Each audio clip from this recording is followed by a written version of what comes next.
Awali ya yote nimshukuru Mwenyezi Mungu mwingi wa rehema aliyetujalia uhai na uzima na kutukutanisha hapa leo tarehe 11 mwezi wa 4 mwaka 2026 katika zoezi mahususi la upandaji miti.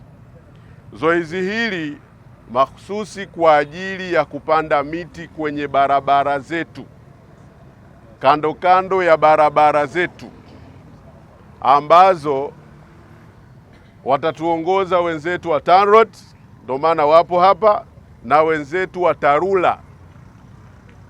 Tunataka kuweka mazingira mazuri katika barabara zetu, tunataka kuikijanisha Morogoro yetu, tunataka kutunza vyanzo vya maji katika Morogoro yetu. Ndiyo muhimu na adhima ya zoezi hili. Niwaombe wananchi wa Morogoro, jambo hili si la serikali, jambo hili ni letu sote, na ndiyo maana tumeshirikishana hapa kwa makundi kuwakilisha wananchi wa Morogoro ili tulifanye zoezi hili kwa pamoja. Na miti ambayo itakayopandwa leo, sisi wananchi tuna wajibu wa kuitunza miti hiyo ili imee, ikue, inufaishe vizazi vijavyo. Niwaombe wananchi wa manispaa ya Morogoro, tuendelee kutunza miti yetu ya asili ambayo tumeirithi na tumeikuta. Tumekuwa na tamaduni za kukata miti ovyo bila ya kujua wewe unapandaje mti huo kwa wakati gani. Niwaombe sana tusikate miti ovyo na tukate miti kwa kibali. Hata kama mti upo kwenye nyumba yako, lazima upate kibali ya kuukata huo mti. Mwananchi yoyote ambaye atakata mti atakuwa ametusaliti watu wa Morogoro.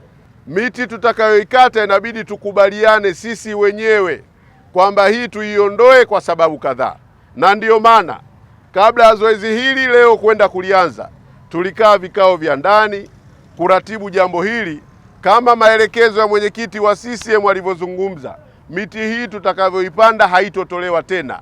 Wataalamu wamefanya tafakuri na wamefanya tafiti za kina juu ya hii miti inayoenda kupandwa ili iishi na ikae muda mrefu. Ndugu zangu watu wa Morogoro, tunayo changamoto ya kuunguza milima yetu ya Uruguru, jambo ambalo ni baya sana, linatuondolea heshima yetu. Tusirudi kwenye tamaduni hiyo. Tulinde milima yetu kwa maana ni urithi wetu. Tupande miti yetu, tulinde vyanzo vyetu vya maji.